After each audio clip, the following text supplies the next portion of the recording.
하나됨의 비결 두 번째 시간 존중이라는 제목으로 하나님의 말씀을 전할 때 살아계신 하나님의 음성이 이 말씀을 통해서 들려지는 복된 시간 되기를 주님의 이름 축복합니다.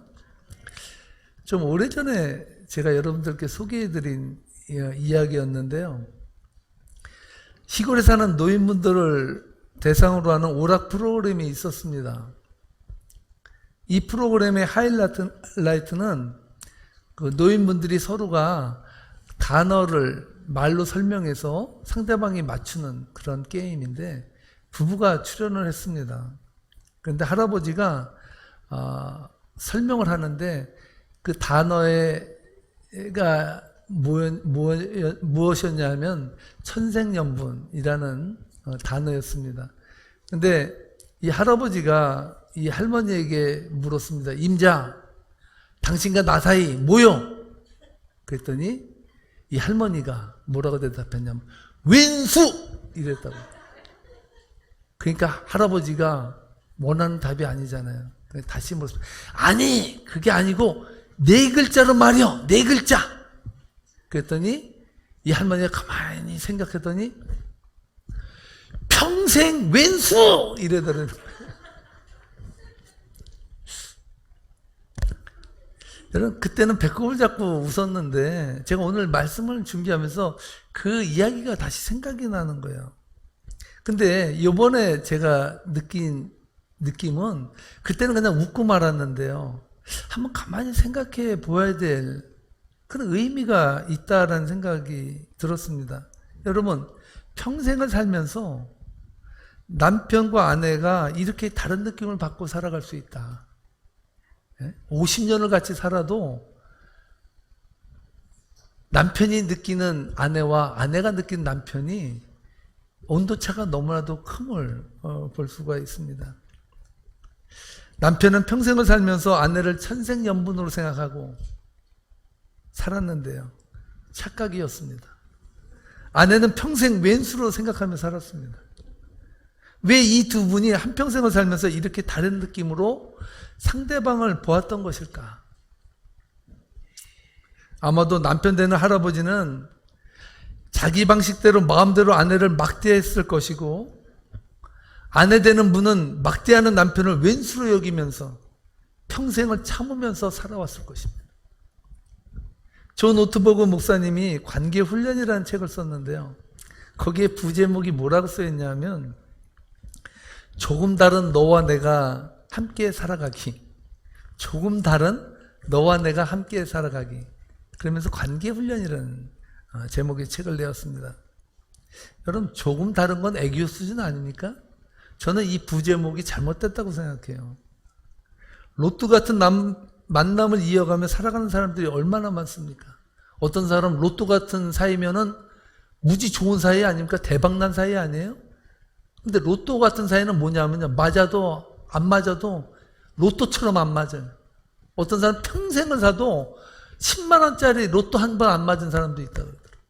안 맞아도 그렇게 안 맞는 사이. 그 사이가 부부관계일 수 있겠다라는 생각을 합니다. 그가 이렇게 말합니다. 한 공간에 있다고 같이 있는 게 아니다. 한 공간에서 산다고 같이 살아가는 게 아니에요. 에이미 블룸이라는 분이 이렇게 말했습니다. 50년을 넘게 한 이불을 덮고 산 사이라 해도 누군가를 친밀하게 알고 그와 친밀하게 교감하는 것은 언제나 경계선을 넘는 위험한 일이다. 함께 사는 부부도요, 서로가 진지하게 알아가는 일은 경계선을 넘는 것처럼 쉽지 않다는 말이죠. 여러분, 평생을 한 이불을 덮고 산다고 할지라도 서로의 속을 모르고 평생을 살아가는 사람들이 어디 한둘입니까? 일상의 대화가 부부의 대화의 전부라고 여기며 님이라는 글자에 점 하나를 찍으면 남이 되는 줄도 모르고 관계를 맺고 살아가는 것을 정상으로 여기며 살아가는 사람들이 대부분이라는 것을 우리는 경험상 알게 됩니다.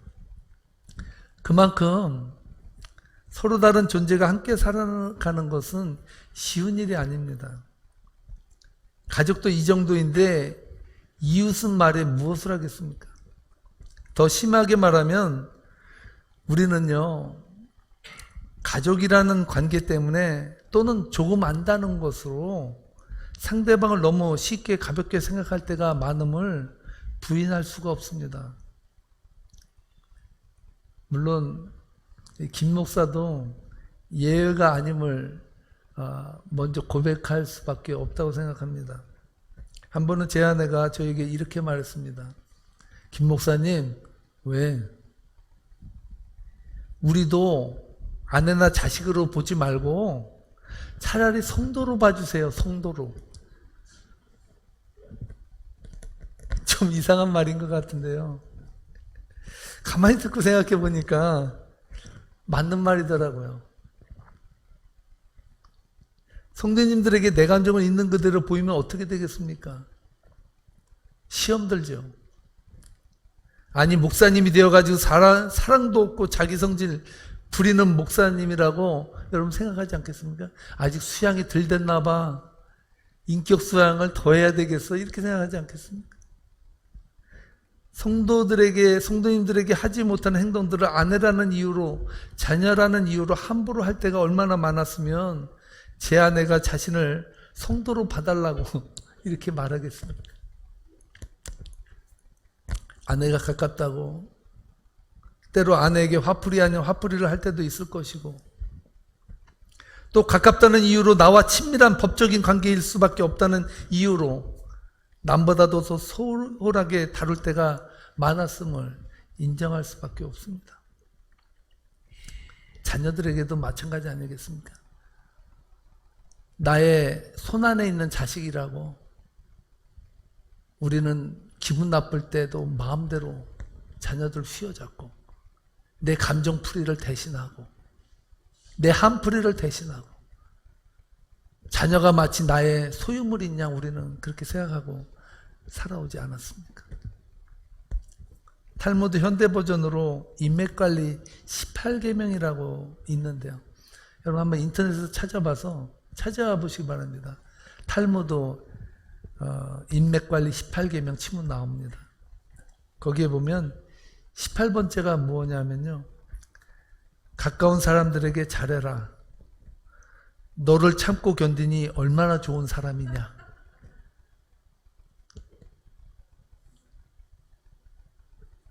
가까운 사람한테 잘하라는 거예요. 왜냐하면 너 같은 인간을 참고 기다리고 살아주고 인내하는 그 사람이 정말 좋은 사람 아니냐.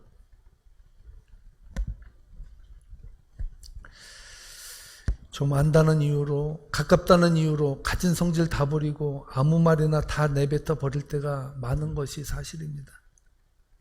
그래서 어떤 분은 그렇게 말하더라고요. 가까운 인맥을 손님처럼 대하라. 그래서 저도 제 아내를 손님으로 대할까 지금 생각하고 있습니다. 저는요, 사실 이 부분에 대해서 아버지에게 귀에 못이 박히도록 들었습니다. 저희 아버지는 평소에 전혀 말씀이 없으십니다. 저희 아버지와 저와의 대화는 평상시에는 4마디 정도도 안 돼요. 학교 다녀왔습니다. 밥 먹었냐? 아니요, 밥 먹어라. 네. 그게 거의 끝이에요. 정말 아버지랑 대화가 없는데 아버지랑 아주 진지하게 말을 듣는 때가 있어요. 언제냐? 약주를 거나하게 드시고 내가 술인지 술이 나인지 모르게 집으로 들어오실 때, 그때는 새벽 2시가 돼도 자는 저희들을 다 깨웁니다. 그리고 저희 아버지는요, 참 가정적인 것인지 아니면 저희 어머니를 힘들게 하는 것인지 꼭 밥은 집에서 해요. 새벽 2시에 오셔도 술이 거나하셔도 밥을 꼭 차려 드셔야 돼요. 저희들을 다 깨우고 밥을 드십니다.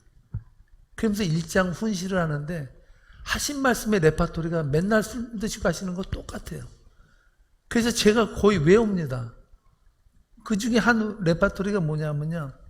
야, 어느 집에 장인과 장모가 서로 싸우는데 장인이 빗자루 들고 장모를 패겠다고 쫓아가는데 장모는 걸음마 나살라고 말하면서 막 도망가는데 마침 대문으로 나오다가 사이를 만난 거예요. 장인이 사이에게 묻습니다. 이건 저희 아버지 말이니까 여러분 이해하고 들으세요. 야! 인연 어디 갔냐? 그렇게 말하니까 사이가 장모님 저기 가시는데요? 그래야 되는데 이 사이가 그랬다는 거예요. 저는 저기 가던데요? 그러더라는 거예요. 이건 저희 아버지 말입니다. 이건 목회자의 말이 아니라 제가 아버지의 말씀을 그대로 제가 옮겨야 되기 때문에 그렇게 말씀드립니다. 어릴 때는 무슨 뜻인지 모르고도 계속 들었어요. 그 말씀을. 제가 지금 와서 가만히 생각해 보면요. 아버지 마음속엔 그게 있었던 것 같아요. 내가 비록 이렇게 술을 먹고 집에 오지만 나는 밥상이나 이런 모든 것을 때려 부시지 않는 사람이다.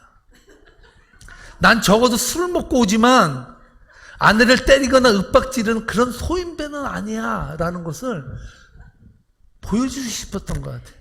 근데 어린 우리들에게 인연 어디 갔냐 저는 이 말씀을 하셨던 것 같아요. 그래도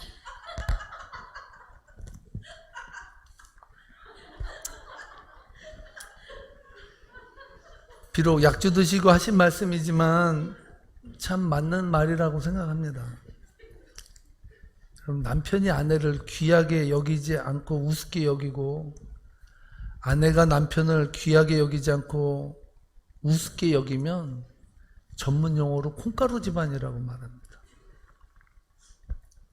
교회 생활도 마찬가지 아닐까요? 성도들끼리 서로 우습게 여기고 막대하면 세상 사람들이나 다른 교회 사람들이 볼 때 어떻겠습니까? 저 교회는 무슨 교회라 그러겠어요? 그렇죠. 콩가루 교회다라고 말합니다.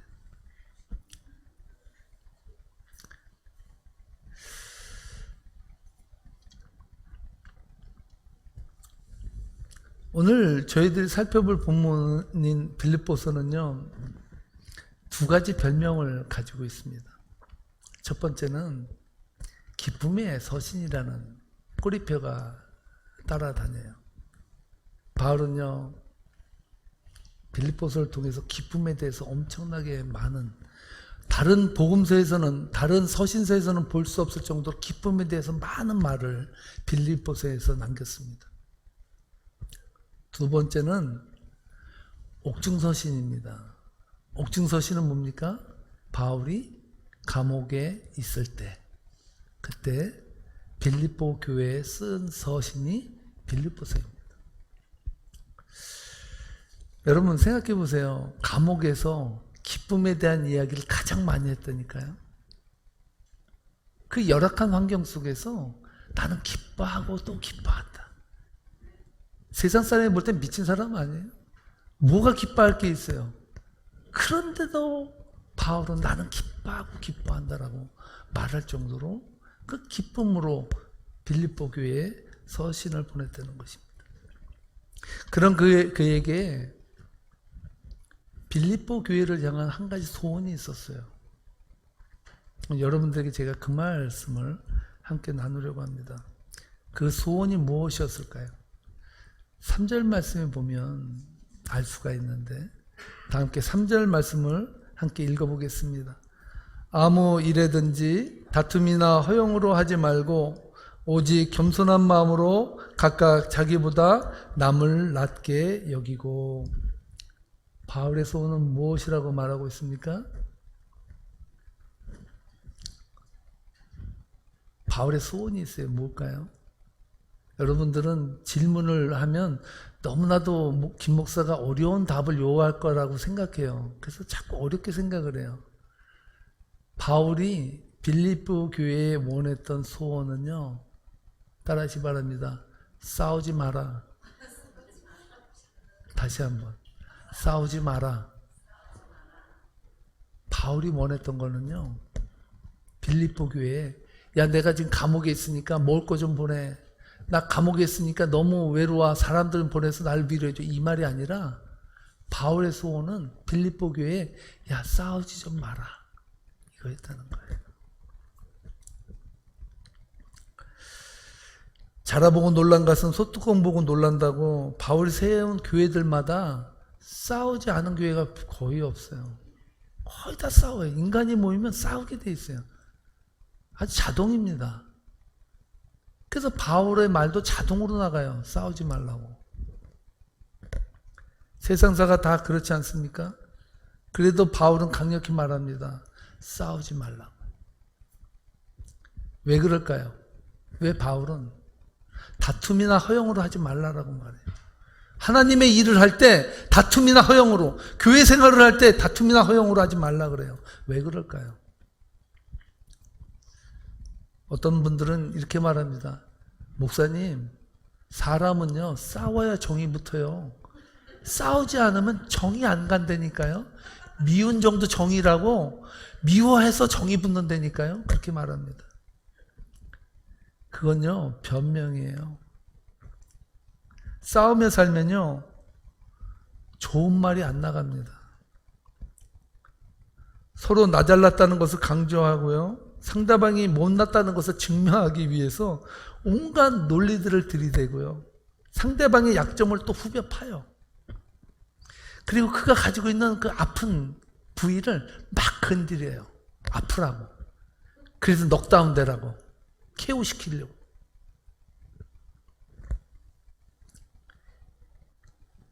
그러다 보면요 나중에는 어떻게 되는지 아세요?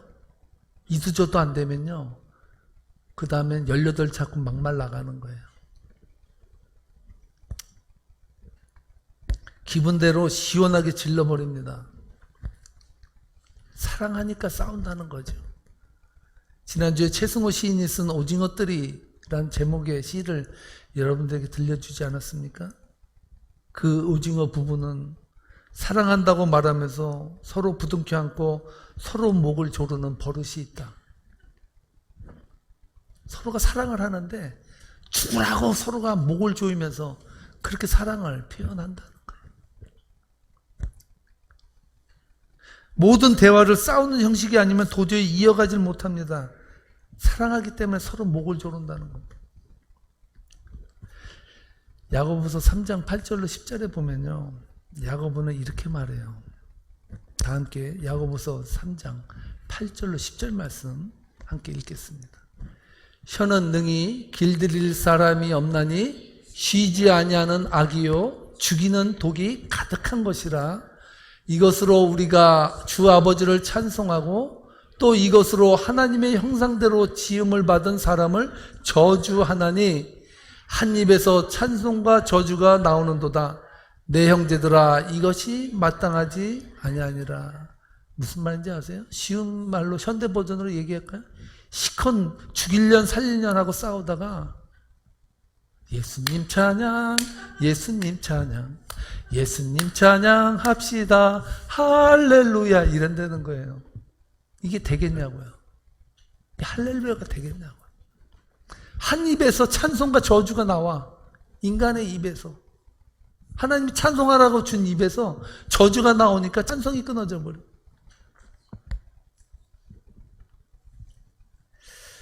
세금 안 내는 건 혀라고 입으로는 아무 말이나 막게 됩니다. 돈은 무서워하면서 하나님은 전혀 무서워하지 않습니다. 자기 기분으로 믿습니다. 빌립보 교회를 향해서 바울이 말합니다. 싸우거나 허세를 부리며 남과의 조화를 깨지 말아라. 왜 바울은 이것을 강조하겠습니까? 싸워야 정이 드는데 왜 바울은 싸우지 말라고 말할까요?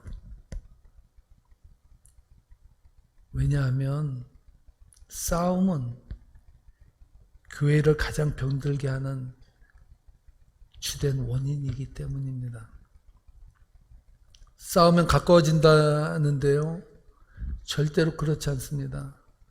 싸울 때 듣는 말은 서로가 화해해도 가슴에 상처로 남게 되어 있습니다. 자신이 가장 듣기 싫어하는 말들을 남들에게는 쏟아붓는다면 인격 살인이 되는 것입니다. 나는 듣기 싫어해요. 죽어도 남에게 싫은 소리는 듣기 싫어하면서 우리는 남에게는 가혹할이 많지. 죽으라고 완전 쓰러지라고 할 때까지 계속해서 우리는 막말을 쏟아부을 때가 있습니다. 그래서 싸워도 절대 해서는 안 되는 말이 있다는 말을 하지 않습니까? 싸울 때 여러분 그래도 가려가며 말하는 사람은 좀 나은 사람이에요. 눈에 뵈는 게 없는데 여러분 가리는 말이 어디 있습니까? 일단 다 저질러 보고 나중에 회수가 안 돼도 그냥 하고 마는 것이 우리의 마음 아닙니까? 그래서 싸워서는 안 된다는 거예요. 이웃 간에, 부부 간에, 형제 간에, 자식 간에 어떠한 형태로든지 정의 들기 위해서건 어떤 이유에서건 싸우면 안 된다는 거예요. 제가 아는 어떤 할머니는요, 지금 자꾸 하셔서 말씀드리는데 그 할머니는 자식들이나 손주들을 보면요 뭐라고 말하는지 아세요? 전 옆에서 들으면 너무 민망한 거예요. 근데 하도 들어서 괜찮아 듣는 사람들이 뭐 말끝마다 썩을 놈, 돼질 놈, 육실할 놈 뭐 이러더라고요. 제가 육실할 놈이 뭔지 그래서 사전을 찾아봤어요. 찾아봤더니 사람을 부간참시라고 죽은 사람을 꺼내다가 칼로 다 난도질을 한다는 거예요. 그게 육실할 놈, 그 자식한테 할 소리예요 그게. 그 어떤 분은 자식한테 그렇게 한다. 성공할 놈, 될 놈 이런다 그러더라고요.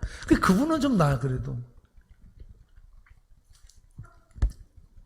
바울은 싸움을 멈추고 허용을 멈출 처방전을 줘요. 그러면 바울은 싸우지 말라라고 말을 하는데 그냥 싸우지 말라라고 하지 않냐고 친절하게 어떻게 하면 싸움을 안 할지 오늘 여러분들에게 제가 바울이 알려주는 비책을 천기누설로 여러분들에게 오늘 방출합니다. 한번 잘 들어보시기 바랍니다. 바울이 싸움을 멈추고 허용을 멈출 처방전은 따라하시 바랍니다. 겸손. 다시 겸손. 3절 말씀을 다시 한번 읽어볼까요? 3절 말씀을 읽어보겠습니다. 아무 일에든지 다툼이나 허용으로 하지 말고 오직 겸손한 마음으로 각각 자기보다 남을 낮게 여기고. 아주 이해하기 쉽잖아요. 다툼이나 허용을 하지 마. 그러려면 오직 겸손해라. 그렇다면 여러분 겸손이 뭘까요? 겸손. 그럼 내가 오늘부터 바울 선생님이 말했듯이 겸손해야지. 그럼 겸손이라는 그 의미를 알아야 되잖아요. 우리 바울 선생님은 친절하게 겸손에 대한 의미까지도 또 갖다 붙여놔 주셨어요. 겸손이 뭐라고요? 자기보다 남을 낮게 여기는 거예요. 따라하시기 바랍니다. 당신이 저보다 낫습니다. 그게 겸손이에요. 당신이 저보다 낫습니다.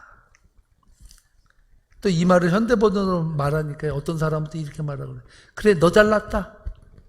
네 똥 굵다. 이렇게 말한다 그러더라고요. 이거는 겸손이 아니라 겸손의 말인데 비하하는 말이에요. 당신이 저보다 낫습니다라는 것은 정말 낮은 자리에서 상대방을 높이는 거예요. 그럴 때 상대방이 말처럼 된다니까요. 진심에서 우러나오는 상대방을 향해서 당신이 저보다 낫다는 마음을 살아가는 것이 겸손이라는 거예요. 이런 사람이, 이런 분이 큰 자입니다. 남을 더 높이 볼 수 있는 사람, 남이 자신보다 낫다라고 보는 사람은 절대 남을 깔보지 않아요. 남이 가지고 있는 약점을 우습게 이용하지 않아요. 그것을 더 긍휼하게 봐요. 그것을 더 감싸주면서 좋은 것을 부각시켜줘요. 겸손은 자기를 넘어서 상대방을 헤아리며 그들의 필요를 채워주려고 애쓴다라고 말하고 있습니다. 바로 이런 사람이다라고 우리들에게 말하고 있습니다. 4절 말씀에서 말하고 있거든요.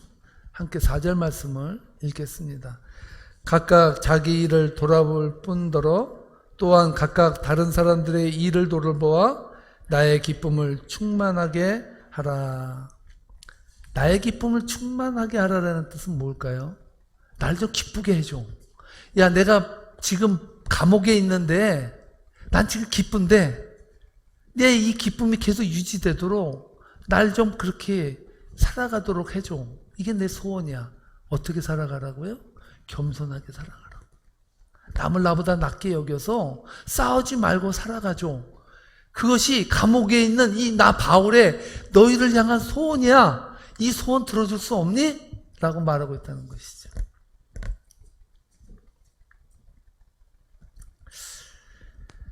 여러분, 남을 존중하면 자신이 낮아지고 깎아지는 것이 아니라 상대방을 존중하면 우리가 존중받습니다. 믿습니까? 남을 깔보면요, 그대로 깔봄을 받아요. 그러므로 내가 남에게 깔봄을 받는다라고 생각하면 내가 혹시 남을 깔보지 않았나? 내가 남을 나보다 낮게 여기지 아니하고 우습게 봤나? 그것을 돌아볼 줄 알아야 됩니다. 남의 가치를 귀히 여기면 자신의 가치도 귀히 여김을 받습니다. 오늘 이 말씀을 통해서 여러분, 존중하는 것, 그것이 가정이나 교회나 이웃과 하나 되는 비결입니다. 기도하겠습니다.